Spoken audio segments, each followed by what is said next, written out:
सो hi welcome back once again friends.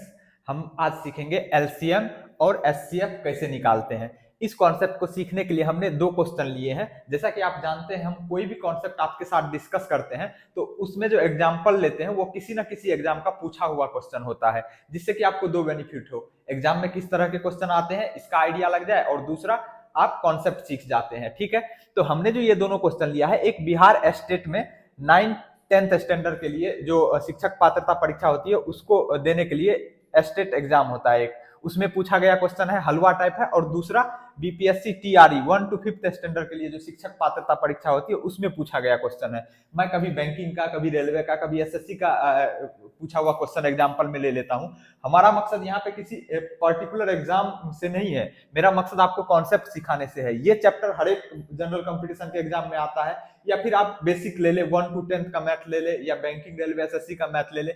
ये LCM HCF 4th के बाद से आपका पीछा नहीं छोड़ेगा जब तक कि आप सरकारी नौकरी में ना पहुंच जाए। ठीक है, तो आइए हम पहला क्वेश्चन देखते हैं। इसके थ्रू हम लॉसो और मौसो का कॉन्सेप्ट सीखेंगे। एलसीएम को हिंदी में कहते हैं लॉसो, फुल फॉर्म होता है लोवेस्ट कॉमन मल्टीपल, और एचसीएफ को कहते हैं हाईएस्ट कॉमन फैक्टर, हिंदी में कहते हैं मौसो, मतलब महत्तम समापवर्तक, और इसका हिंदी होता है एलसीएम का लघुत्तम समापवर्तक, फुल फॉर्म इसका। ठीक है, तो पहला क्वेश्चन हम देखेंगे। ये जो हमारा पहला क्वेश्चन है इसको कैसे, इसमें क्या कह रहा है, 5, 15 और 20 का लॉसो तथा मौसो का अनुपात क्या होगा, मतलब इसका रेशियो क्या होगा लॉसो और मौसो का।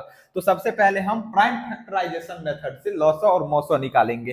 प्राइम फैक्टराइजेशन मेथड में क्या होता है, 5 है तो 5 का प्राइम फैक्टर क्या होगा, 5 एक प्राइम नंबर है तो 5 का प्राइम फैक्टर क्या होगा, 5 ही होगा। ठीक है, 5 किस किस से डिविजिबल होगा, 1 से और 5 से, और किसी से तो होगा नहीं।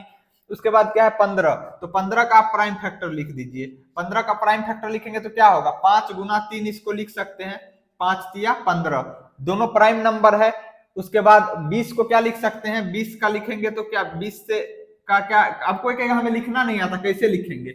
जैसे 20 है तो 20 में किससे भागा लगेगा, किस प्राइम नंबर से, सबसे छोटे प्राइम नंबर 2 से। 2 एक प्राइम नंबर है। प्राइम नंबर किसको कहते हैं, हिंदी में कहते हैं अभाज्य संख्या, उसी को प्राइम नंबर को। वह संख्या जो 1 से डिविजिबल हो और अपने आप से डिविजिबल हो। कहने का मतलब ऐसी संख्या जिसमें केवल 1 से भाग लगे और अपने आप से भाग लगे, उसको हम कहते हैं प्राइम नंबर, हिंदी में कहते हैं अभाज्य संख्या। तो जब भी हम अभाज्य गुणनखंड के फॉर्म में लिखेंगे किसी नंबर को, तो हम यहाँ जो डिवाइड करेंगे ना वो अभाज्य संख्या होना चाहिए, कहने का मतलब प्राइम नंबर। तो ये 2 से डिविजिबल है इसलिए हम 2 से लगा रहे हैं। 2 से नहीं रहता तो अगला कौन होता, अगर 2 से नहीं होता तो अगला किस संख्या से चेक करते हैं, 3 से, क्योंकि 3 भी एक प्राइम नंबर है, मतलब अभाज्य संख्या है। क्योंकि 3 1 से और 3 से डिविजिबल है और किसी से नहीं है, तो जो अपने आप से और 1 से डिविजिबल हो वो अभाज्य संख्या कहलाता है, उसके अलावा कोई और संख्या से डिविजिबल ना हो। तो 2 से ये है, तो 2 से लगाएंगे कितने बार में लगेगा, 10 बार में, 2 दाएं 20।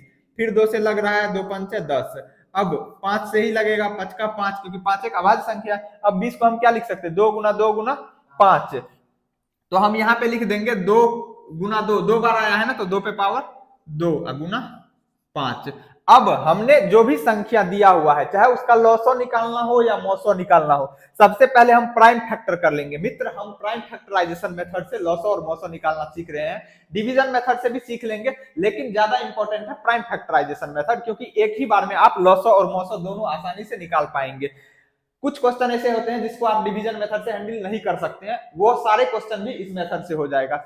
बाद बाकी जिस क्वेश्चन को हम डिवीजन मेथड से करेंगे वो तो इससे हो ही जाएगा, साथ साथ में ऐसे क्वेश्चन जिसको हम डिवीजन मेथड से नहीं कर सकते हैं उसको भी हम इस मेथड से कर सकते हैं। तो पहले मैंने क्या कहा, जो क्वेश्चन दिया हुआ है जिसका लॉसो या मौसो निकालना है उसका हम पहले प्राइम फैक्टर लिख लेंगे। ठीक, प्राइम फैक्टर कैसे लिखेंगे, डायरेक्ट 15 का हमने डायरेक्ट क्यों लिख दिया, क्योंकि डायरेक्ट पता चल रहा था 5 into 3 15 होता है, ये दोनों प्राइम नंबर है तो 5 गुना 3 लिख दिया। आप ऐसे करके लिखना चाहते हैं तो ऐसे करके लिख लीजिए। अब क्या करना है वो इंपॉर्टेंट है। जब हम दिए हुए नंबर का प्राइम फैक्टर लिख लेंगे उसके बाद हमें क्या करना है, हमें लॉसो निकालना है। तो पहले लिखेंगे एलसीएम, एलसीएम को हिंदी में कहते हैं लॉसो, शॉर्ट में। एलसीएम का मतलब होता है lowest, LOWEST lowest, COMMON common, M for MULTIPLE multiple, lowest common multiple, और इसका हिंदी होता है लघुत्तम समापवर्तक, या लघुत्तम समापवर्त भी लिखा रहता है किसी किसी बुक में। निकालना कैसे, अब ध्यान देना है। प्राइम फैक्टर में लिख लिया आपने सभी नंबर को प्राइम फैक्टर के फॉर्म में, और यहाँ पे हमने क्या किया, जो रिपीट हो रहा है उसको पावर के फॉर्म में लिख लिया। दो दो बार आया तो बेस सेम हो तो पावर जुड़ जाता है, तो 2 गुना 2 लिखेंगे तो 2 गुना, कोई कहेगा हमें पता नहीं चल रहा है, तो अगर हम 2 गुना 2 लिखते हैं तो बेस सेम है ना, इस पे भी पावर 1 इस पे भी पावर 1, तो इसको क्या लिखेंगे, 2 पे पावर 2 लिख सकते हैं। एकदम बेसिक फंडा जो आया वो भी मैंने आपको एक्सप्लेन कर दिया कहां से आया ये 2 पे पावर 2। अब हम क्या करेंगे, जब हमें एलसीएम निकालना हो तो हम देखेंगे कि जो कॉमन टर्म हो इस तीनों में, पहले उसको ढूंढेंगे जो तीनों में कॉमन हो। ऐसा कौन सा टर्म है जो तीनों में कॉमन है, 5। क्यों, इसमें भी 5 है, इसमें भी 5 है, इसमें भी 5 है। जो कॉमन वाला है वो पहले ढूंढ लिए, 5 है कॉमन, इसमें भी इसमें भी इसमें। अब देखेंगे कि किसमें पावर ज्यादा है, किसमें 5 ज्यादा बार आया है, इसमें आया है या इसमें आया है, इसमें आया है। वेरी गुड, सब में बराबर है। जब सब में बराबर हो ना तो जितना है उतना लिख देंगे, तीनों का नहीं लिखेंगे, कोई एक लिख देंगे, 5 लिख दिया। अगर इसमें किसी पे पावर ज्यादा रहता तो हम ज्यादा पावर वाला लिखते, ठीक। जो टर्म हम एक बार ले लिए फिर दोबारा नहीं लेंगे, 5 ले लिए एक बार तो कोई नहीं कहेगा अभी तो ये 5 लिया, ये 5 लो नहीं, कॉमन टर्म हम पहले देखेंगे, कॉमन टर्म में जिसमें ज्यादा पावर होगा वो वाला लिखेंगे, ठीक है। तो ज्यादा पावर किसी में नहीं, सब में बराबर है, यहाँ भी 1 पावर, यहाँ भी 1, यहाँ भी 1, ठीक, लिख दिया। अब और ढूंढेंगे, और कोई टर्म है जो तीनों में हो, नहीं है। अगर रहता तो फिर हम उसको भी इसी तरीके से लिखते, लेकिन नहीं है। तो अब हम देखेंगे कि जो टर्म कॉमन नहीं है उसको भी लिखना है, ठीक। तो अब इसमें तो 5 ही था, वो तो ले लिया गया एक बार। अब क्या है, इसमें 3 है, इसमें 3 है नहीं है, इसमें भी नहीं है, तो हम 3 को भी लेंगे, 5 गुना 3 भी आ गया। अब इसमें और इसमें कोई ऐसा टर्म बचा है जो नहीं लिया गया हो, नहीं, ये दोनों टर्म ले लिया गया है। अब इसमें देखते हैं कोई ऐसा टर्म है जो कि तीनों में नहीं हो या दोनों में नहीं हो, हाँ है, 2 पे पावर 2, ठीक। तो हम क्या लिख देंगे, 2 पे पावर 2, यही हो जाएगा हमारा एलसीएम। फिर से सुनो क्या करना है, प्राइम फैक्टर दिए हुए नंबर का प्राइम फैक्टर लिखना है, चाहे एलसीएम पूछा जाए या एचसीएफ। एलसीएम पूछा जाए तो भी प्राइम फैक्टर लिखना पड़ेगा, एचसीएफ पूछा जाए तो भी प्राइम फैक्टर लिखना पड़ेगा, मतलब भाज्य गुणनखंड। लिखने के बाद हम क्या करेंगे, पहले जो कॉमन होगा वो देखेंगे, कॉमन वाला देखा, कॉमन में जो सबसे ज्यादा पावर होगा वो वाला टर्म लिखेंगे, ठीक। यहाँ पे सेम पावर है जो कॉमन टर्म है तो हम उसको लिख देंगे। उसके बाद जो कॉमन नहीं होगा उसको भी लेना है, ठीक।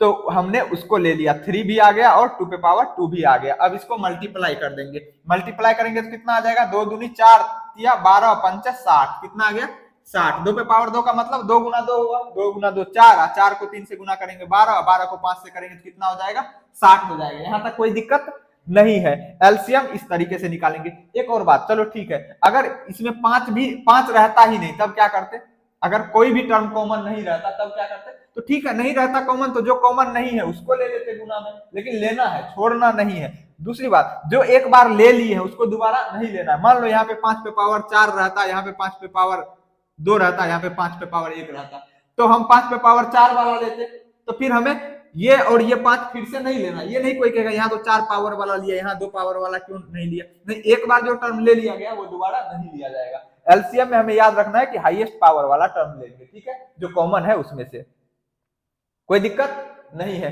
तो एलसीएम कितना आ गया 60। अब एचसीएफ निकालेंगे, एचसीएफ इसको हिंदी में क्या कहते हैं, मॉस, ठीक है। फुल फॉर्म लिखना चाहो तो लिख लो, मैं स्पेलिंग बता देता हूं, HIG highest, HIGHEST highest, COMMON common, FACTOR factor, मौसो को कहते हैं महत्तम समापवर्त, ठीक है, या महत्तम समापवर्तक। हमें कॉन्सेप्ट आना चाहिए, स्पेलिंग मैटर नहीं करता है। जब एचसीएफ निकालेंगे तो क्या करेंगे, देखो एलसीएम में हमने क्या किया था, पहले कॉमन वाला टर्म देखा था, अब इसमें भी हमें कॉमन वाला टर्म देखना है। लेकिन फर्क क्या है, जब हम एलसीएम निकाले थे तो कॉमन वाले टर्म में जो हाईएस्ट पावर था वो लिखे थे ना, लेकिन जब एचसीएफ निकालेंगे, एलसीएम निकालते टाइम कॉमन टर्म का हाईएस्ट पावर देखे थे वो लिखे थे, लेकिन एचसीएफ वाले में देखेंगे तो कॉमन टर्म पहले, लेकिन उसमें जो लोएस्ट पावर होगा, मतलब जो सबसे कम बार आया होगा वो लिया जाएगा। तो पहले इन तीनों में देखते हैं कोई कॉमन है क्या, इसका जो फैक्टर लिखे, हाँ है, कौन, 5 कॉमन है। तो कॉमन में सबसे कम पावर किस पे है, तीनों पे तो सेम है। जब सेम पावर है तो कम ज्यादा वाला झमेला नहीं है, लिख देंगे कोई एक, 5 आ जाएगा, ठीक है, कोई दिक्कत नहीं है। अब इसमें जो टर्म कॉमन नहीं होगा, तीनों में जिस नंबर का निकाल रहे हैं उस तीनों में टर्म कॉमन होना चाहिए। ठीक, ऐसा नहीं है कि इस दोनों में कॉमन हो गया इसमें नहीं है तो क्या हुआ, इस जो इन दोनों में कॉमन है वो लिख देते हैं, नहीं, तीनों में होना चाहिए वो टर्म। अगर 4 नंबर का एचसीएफ निकाल रहे हैं तो चारों में वो टर्म कॉमन होना चाहिए। किस केस में, एचसीएफ वाले में। अगर कोई कहेगा कि अगर मान लो यहाँ पे 5 नहीं रहता, कॉमन टर्म नहीं रहता, तब अगर कॉमन टर्म ना मिले, मतलब उभयनिष्ठ टर्म ना मिले, तो हम 1 लिख देते हैं एचसीएफ। क्या लिखते हैं, 1 एचसीएफ लिख देते हैं। जब कुछ भी कॉमन ना मिले, कॉमन मतलब किसमें कॉमन, जिस नंबर का हम एचसीएफ निकाल रहे हैं उसमें कॉमन। अगर 3 नंबर का निकाल रहे हैं तो तीनों में होना चाहिए वो टर्म। 5 नंबर का निकालेंगे, 10 नंबर, 10 अलग अलग नंबर का हम एचसीएफ निकाल रहे हैं तो वो 10 नंबर में वो टर्म कॉमन होना चाहिए। साथ में कॉमन होने के साथ में जिसपे पावर कम होगा, मतलब जो कम बार आया होगा, कम बार रिपीट होगा, वो होगा हमारा एचसीएफ। यहाँ तक कोई दिक्कत नहीं है। अगर कोई भी टर्म कॉमन नहीं होता तो हम क्या लिखते हैं, एचसीएफ 1। तो ये हमारा एलसीएम है, ये हमारा एचसीएफ है। क्वेश्चन क्या पूछा जा रहा है, समझ में आ गया, एलसीएम एचसीएफ। कोई भी क्वेश्चन दोगे मिलेगा, हवा में उड़ा दोगे, ठीक है। चाहे वो सेपरेट एलसीएम पूछ दे या सेपरेट एचसीएफ पूछ दे, या फिर हमें अनुपात मतलब रेशियो पूछ दे। यहाँ क्या कर रहा है, लॉसो तथा मौसो का रेशियो, मतलब लॉसो बट्टे मौसो। तो लॉसो कितना है, 60 है, मौसो कितना है, 5 है। काटोगे कितने बार में कटेगा, 5 का 5, 5 दूनी 10, 12 5 7, कितना हो गया, 12:1, 12:1 है ना। तो ये वाला हमारा आंसर हो जाएगा, कोई दिक्कत नहीं है। यहाँ पे हमें क्या पता होना चाहिए, निकालते कैसे हैं। अब डिजिट चेंज कर देगा किसी एग्जाम में तो क्या कॉन्सेप्ट बदल जाएगा, कॉन्सेप्ट तो सेम ही रहेगा ना एलसीएम एचसीएफ का। समझ में आ गया, एकदम क्रिस्टल क्लियर है एलसीएम एचसीएफ। अगला क्वेश्चन देखते हैं, इरेज करता हूं मैं इसको। नेक्स्ट क्वेश्चन है, दो संख्या 21:10 के अनुपात में है, ठीक इस रेशियो में दिया हुआ है। यदि उसका मौसा 11 है तो संख्या का योग क्या होगा। ठीक है, दो नंबर है जिसका रेशियो क्या है, 21:10। तो हम संख्या क्या मान लेंगे, संख्या बराबर नंबर बराबर क्या हो जाएगा, नंबर बराबर हम मान लेते हैं 21x और 10x। ठीक है, हमने संख्या क्या मान लिया, 21x और 10x है। क्यों, प्रोपोर्शनलिटी कांस्टेंट हम x मान लेते हैं। जब भी रेशियो में दिया रहे, चाहे एज रहे या संख्या रहे, कुछ भी रहे, तो हम प्रोपोर्शनलिटी कांस्टेंट x मान लेते हैं। तो वो संख्या क्या हो जाएगा, 21x और 10x। ठीक है, इसका रेशियो दिया हुआ है। इसका मौसा कितना दिया हुआ है, 11। दो चीजें ध्यान देना है, अगर हमें इस फॉर्म में संख्या दिया हुआ है और इसका मौसा दिया हुआ है ना, तो ये x जो होगा, ये x किसके बराबर होगा, मौसा के बराबर होगा। तो हम x बराबर क्या लिखेंगे, 11। ठीक है, तो संख्या बराबर क्या हो जाएगा, यहाँ पे 21 और x के बीच में क्या रिलेशन है, गुना का। 10 और x के बीच में क्या रिलेशन है, गुना का। तो 21 गुना 11, तो गुना करोगे कितना हो जाएगा, 11 का 11, 11 दूनी 22, 23, 231। ठीक है, अब 10x, x का वैल्यू है 11, तो कितना हो जाएगा, 10 गुना 11 बराबर कितना हो जाएगा, 11 दें 110। 231 में 110 जोड़ोगे तो कितना हो जाएगा, 341। ये हमारा आंसर हो जाएगा। ठीक है, हमें पूछा क्या जा रहा है, संख्याओं का योग। तो संख्या क्या निकला है, 331 और 110, इसको जोड़ोगे तो कितना हो जाएगा, 341 हो जाएगा ना। तो इसीलिए ये हमारा आंसर हो जाएगा। समझ में आ गया। एक और चीज, अगर संख्या का रेशियो इस टाइप से दिया रहता जो लोवेस्ट फॉर्म में नहीं रहता, कहने का मतलब अगर ऐसा रहता, मान लो कि संख्या दिया हुआ है 15:10 के रेशियो में, ठीक है, मान लेते हैं लोवेस्ट फॉर्म में नहीं लिखा हुआ है 15:10 के रेशियो में, तो हम संख्या क्या मानते, 15x और 10x, ऐसा मानते ना। अब यहां पे हमने पहले इस दोनों में देखा, इस दोनों में कुछ कॉमन है, इसके फैक्टर में कोई ऐसा संख्या जो इस दोनों को एक साथ डिवाइड कर पाए, नहीं है ना। तो हमने डायरेक्ट लिखा x बराबर 11, 900 के बराबर। लेकिन यहाँ पे देखो, पहले हम कांस्टेंट टर्म में कॉमन फैक्टर देख लेंगे। यहाँ तो कुछ भी कॉमन फैक्टर नहीं है, मतलब ऐसी कोई संख्या नहीं है जो इस दोनों को एक साथ डिवाइड करे, 1 को छोड़ करके, है ना। लेकिन यहाँ पे है कौन, इसको क्या लिख सकते हैं, 15 को 5 गुना 3, इसको 10 को 5 गुना 2। तो यहाँ पे हमें क्या कॉमन दिख रहा है, ये 5 भी कॉमन दिख रहा है। x तो कॉमन दिख ही रहा है, लेकिन 5 भी दिख रहा है कॉमन। ठीक है, अब इसी क्वेश्चन को हम कहते हैं कि दो संख्या जिसका रेशियो ये है और उसका मौसा कितना दिया हुआ है। मैं एक अलग क्वेश्चन ले लिया, यहाँ पे अलग क्वेश्चन समझ लो, ठीक है ना, कि ये संख्या का रेशियो दिया हुआ है और इस दोनों संख्या का जो मौसा होगा वो कितना है, 25 है। कितना है, 25। तो तुम्हें संख्या का योग पूछा जा रहा है या फिर संख्या पूछा जा रहा है, तो पहले हम देखेंगे, जब हम संख्या मानेंगे तो मैंने कहा था प्रोपोर्शनैलिटी कांस्टेंट को x मानते हैं, तो संख्या क्या मान लोगे 15x और 10x। अब जो हम यहाँ पे लिखेंगे तो x बराबर डायरेक्ट 25 नहीं लिखेंगे, क्यों? क्योंकि इसमें भी हमें कॉमन फैक्टर दिख रहा है। पहले इसका प्राइम फैक्टर लिखेंगे, 5 गुना 3, इसका 5 गुना 2, 10 को लिख सकते हैं। अब इसमें 5 भी दिख रहा है ना, हमें 5 दिख रहा है ना, तो 5 भी कॉमन है और यहाँ पे x तो है ना, तो जो कॉमन रहता है वो हम लेते हैं, तो 5 गुना x, ठीक, ये दोनों कॉमन आ गया, इसमें भी इसमें पहले कॉमन लेंगे x और ये दोनों 5 भी कॉमन है, तो ये लेंगे 5x बराबर किसके हो जाएगा 25 के, ठीक है। 5x बराबर 25, तो यहाँ से x बराबर कितना हो जाएगा 5, इधर गुना में इधर जाएगा तो भागा, तो 5 5 25 लिख देता हूं मैं, 25/5 बराबर कितना आ जाएगा 5।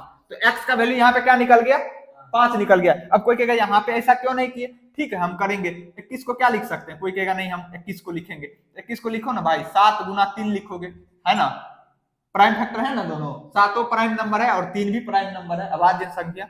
10 को लिखो, क्या लिखोगे 5 गुना 2, 5 भी अभाज्य संख्या, 2 भी अभाज्य संख्या। क्या इस दोनों में कोई कॉमन टर्म दिख रहा है, नहीं दिख रहा है, बस x ही है ना जो कॉमन है, इसलिए हम क्या लिखेंगे x बराबर 11। लेकिन यहाँ पे तो कॉमन दिख रहा है, 5 भी कॉमन है ना, तो हमें 5 भी लेना पड़ेगा, 5 इंटू एक्स बराबर 25। तो यहाँ से x का वैल्यू क्या आया 5 आया। तो अब संख्या बराबर क्या हो जाएगा 15x बराबर क्या हो जाएगा 15x बराबर जब लिखोगे तो 15 गुना 5, 15 5 75, 15 5 जा 75। फिर दूसरा क्या है 10x, तो क्या हो जाएगा 10 गुना 5 इज इक्वल टू 50, है ना।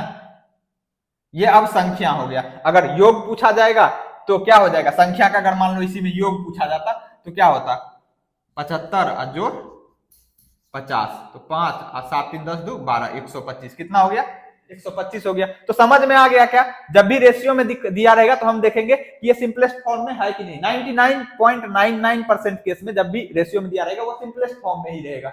लेकिन अगर इस टाइप से दिया हुआ सिंपलेस्ट फॉर्म में नहीं है तो हमें यह भी याद रखना है कि जो एचसीएफ होगा हमारा, पहले इसका प्राइम फैक्टर भी करके देख लेंगे। करना भी नहीं है, मन में ही करना है। यहाँ पे हमने किया था पहले, क्या नहीं किया, मन में ही किया, दिख गया ना, तो वो प्रैक्टिस से एक्सपीरियंस, जब बार बार प्रैक्टिस करोगे ना तो आदत बन जाएगा देखने का, ठीक है। शुरू में अगर तुम्हें प्राइम फैक्टर करना पड़ता है तो कर सकते हो। समझ में आ गया, कोई दिक्कत नहीं है।